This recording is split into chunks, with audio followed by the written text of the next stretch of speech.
Hi, welcome to Trikha classes. मैं ये video अपने स्टूडेंट्स की रिक्वेस्ट पे बना रही हूँ।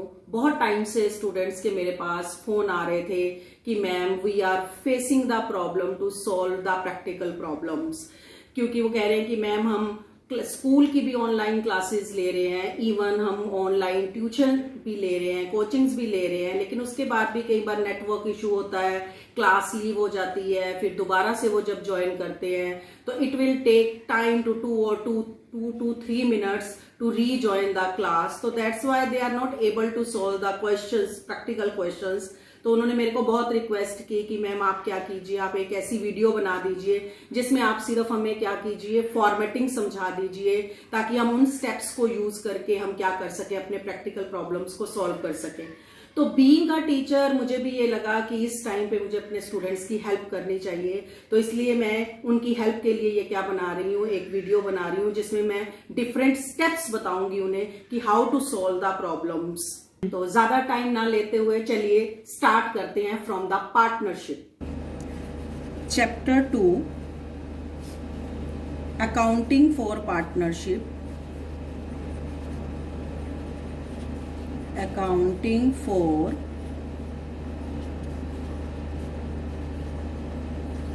पार्टनरशिप फर्म, इसमें हम ले रहे हैं फंडामेंटल्स। ठीक है, तो मैं सिर्फ फॉर्मेटिंग पर ही जा रही हूं। तो पहली जो कैलकुलेशन, अगर किसी क्वेश्चंस में आपसे पूछा जाए इंटरेस्ट ऑन लोन, लोन के ऊपर इंटरेस्ट कैलकुलेट कीजिए, तो उसका फॉर्मूला क्या होता है, अमाउंट ऑफ लोन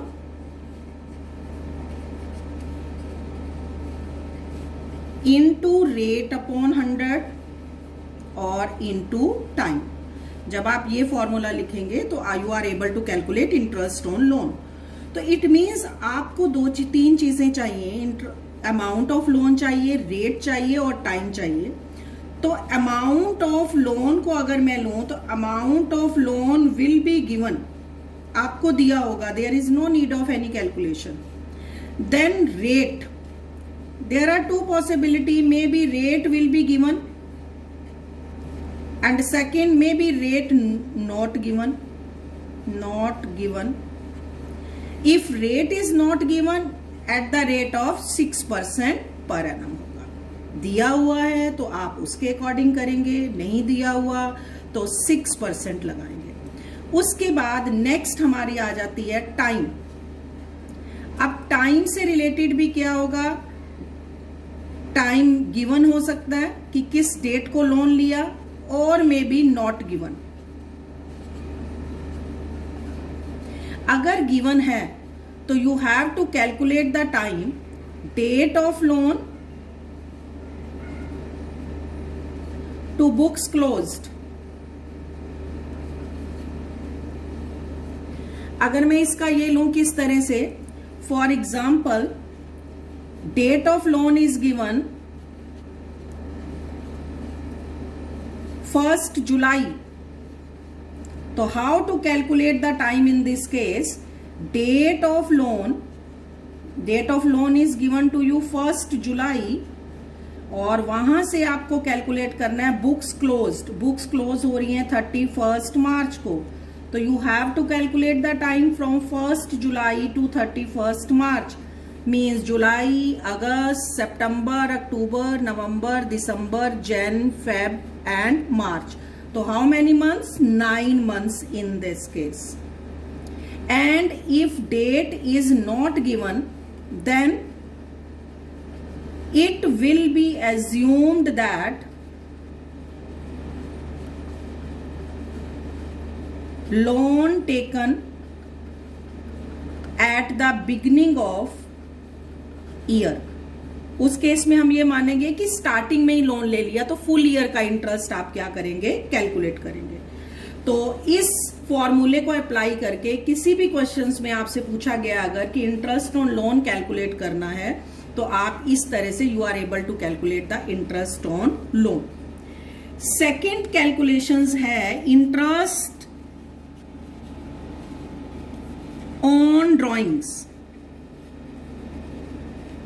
मैं ज्यादा नहीं जाऊंगी थ्योरी पोर्शन में, क्योंकि आपने मेरे को बोला है कि सिर्फ फॉर्मेटिंग बताई जाए, लेकिन ड्राइंग्स आपको क्लियर है। When the partners withdrew for personal use that will be drawings. तो how to calculate interest on drawings. Drawings पे इंटरेस्ट कैलकुलेट करने से पहले आप चेक करेंगे कि आपको कौन सी ड्राइंग्स दी हुई है, रेगुलर ड्राइंग्स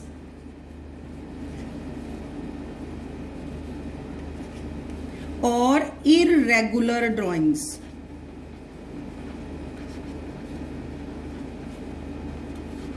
रेगुलर ड्राइंग्स का मतलब क्या है कि एक फिक्स अमाउंट फिक्स टाइम पे विड्रॉ किया जाता है, मींस टाइम भी फिक्स होता है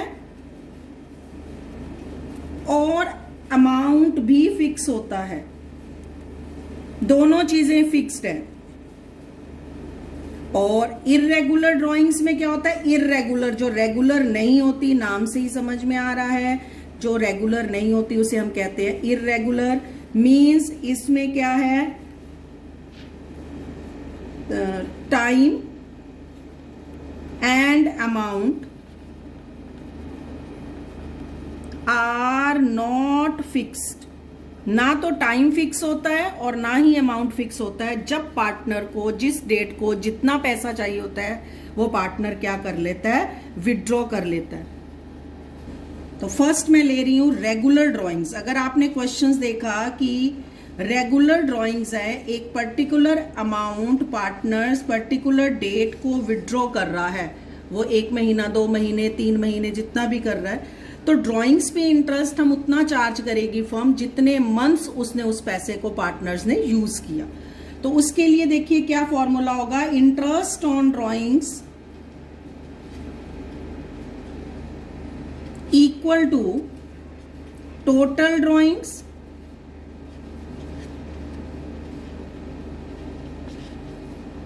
into rate upon 100 into time। This is the formula. ये फॉर्मूला अप्लाई करके आप क्या कर सकते हैं, इंटरेस्ट ऑन ड्राइंग्स कैलकुलेट कर सकते हैं जब रेगुलर होगा।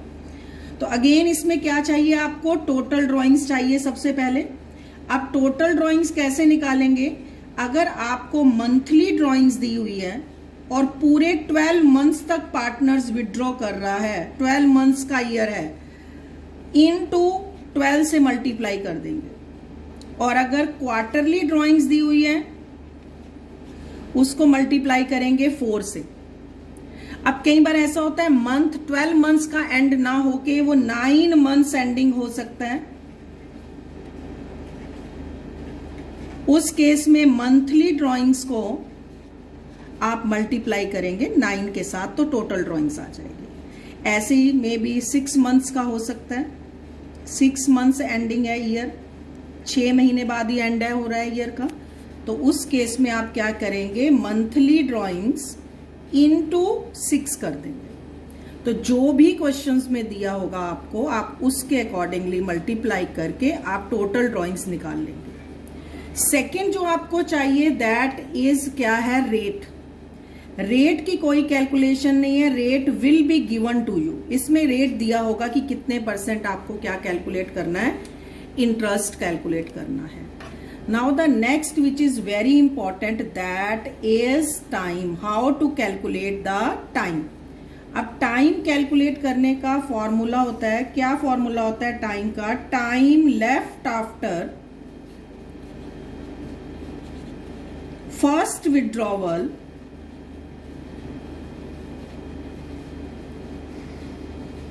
Plus time left after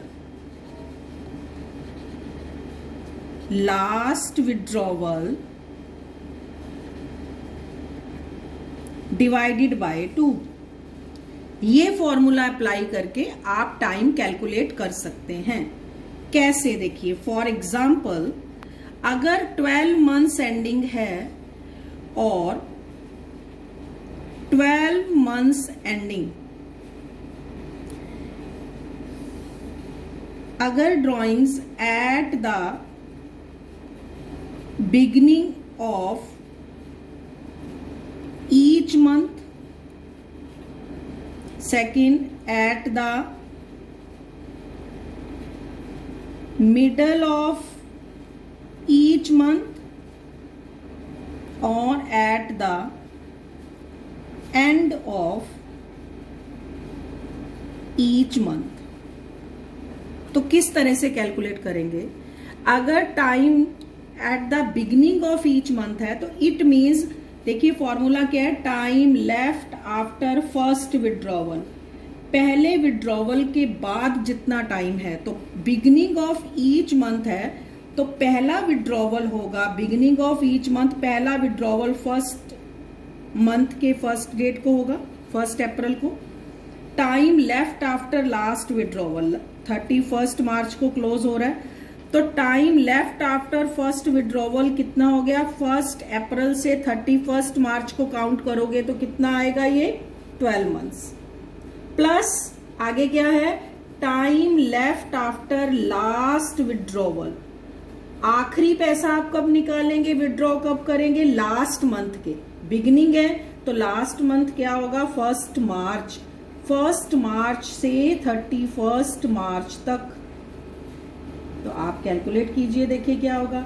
March है 1 मंथ हो गया और डिवाइडेड बाय ये 2 हो गया, तो कितना आ गया? 13/2 और 6.5 मंथ्स। इस तरह से आपको टाइम कैलकुलेट करना है। अब इस ऐसे ही ले लीजिए, मिडल ऑफ ईच मंथ है तो पहला विड्रॉवल फर्स्ट मंथ के मिडल में होगा, तो अप्रैल का मिडल क्या हो गया? 15 अप्रैल, तो 15 अप्रैल से 31 मार्च। फिर plus time left after last withdrawal, last withdrawal last month में होगा, मार्च में होगा, मिडल है तो 15 मार्च को हो जाएगा, 15 मार्च से 31 मार्च तक। तो कितना हो गया? देखिए ये कितना आ गया? अप्रैल का हाफ काउंट करेंगे क्योंकि 4 है, 4 के आगे डेट देखिए क्या है? 15। तो है अप्रैल का हाफ ले लिया और उसके बाद मई से काउंट कीजिए, मई, जून, जुलाई, अगस्त, सितंबर, अक्टूबर, नवंबर, दिसंबर, जन, फेब एंड मार्च। तो कितने मंथ्स हो गए? 11 months. Plus time left after last withdrawal है 15 मार्च, मार्च का मंथ हाफ काउंट करेंगे, बस हाफ के बाद 31 डिवाइडेड बाय 2, तो कितना आ गया आपका? ये 12/2, तो 6 मंथ्स आ गया। ऐसे ही at the end of each month है। अब at the end of each month है तो उसमें आप क्या करेंगे?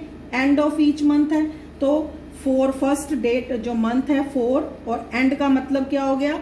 30th अप्रैल, तो 30th अप्रैल को उसने विड्रॉवल किया और 31 मार्च को क्लोज हो रहा है, तो अप्रैल को काउंट आप नहीं करेंगे क्योंकि ये लास्ट है, अप्रैल तो खत्म हो गया।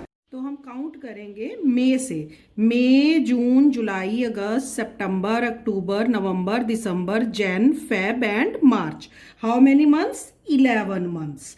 तो 11 plus time left after last withdrawal, तो last withdrawal will be in the month of last month is March and because of end it means 31st March, 31st March to 31st March. How many months time left after last withdrawal? 0 divided by 2, तो it means 11/2 means 5.5 months. हाँ, तो अब आप क्या करेंगे? अब अगर आपने टाइम कैलकुलेट कर लिया तो अब यहाँ पे आप वैल्यू पुट कर देंगे टाइम की, जितने भी मंथ्स आपने कैलकुलेट किए हैं। तो टोटल ड्राइंग्स आप कैलकुलेट कर चुके हैं, रेट आपको गिवन है, टाइम आपने ये फॉर्मूला अप्लाई करके टाइम कैलकुलेट कर लिया। इससे आप interest on drawings you are able to calculate on a regular basis. Note देखिए, इसमें क्या चीज ज्यादा इंपॉर्टेंट है कि सपोज आपने इंटरेस्ट ऑन ड्राइंग्स कैलकुलेट करना स्टार्ट किया, इंटरेस्ट ऑन ड्राइंग्स, आपने फॉर्मूला लिखा total drawings into rate upon 100 और इनटू टाइम। तो टोटल ड्राइंग्स आपको गिवन होंगी, मे बी गिवन है कि एक पार्टनर ने 1 लाख रुपया निकाला पूरे साल में, और रेट भी गिवन है। जब आप टाइम पे आए तो आपने चेक किया कि no information related to time is given.